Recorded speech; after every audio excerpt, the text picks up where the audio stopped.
দিদি তুই কতদিন পরে এলি? হ্যাঁ রে, বেশ অনেকদিন পর। দিদি চল না একটু ঘুরে আসি।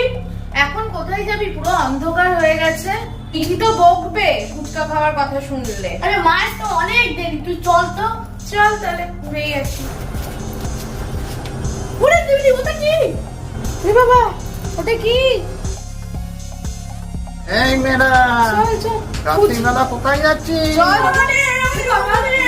কি হয়েছে কি হয়েছে? তোরা এরকম করছিস কেন? এরকম হাঁপিয়ে গেছিস কেন? তোদের কি হয়েছে?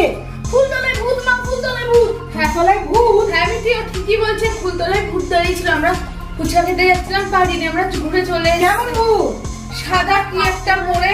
ওই দেখি তো। ফুলতলায় কেউই নেই, কিছুই নেই, পরিষ্কার সুন্দর জায়গা। ফুলতলায় কিচ্ছু তো নেই। তোরা খুব মিথ্যা কথা বলছিস আজকাল। না না না সত্যি। সত্যি বলেছি। তোরা কি দেখেছিস? তোরা বস, আমি একটু তোদের জন্য চা জল খাবার বানিয়ে নিয়ে আসি।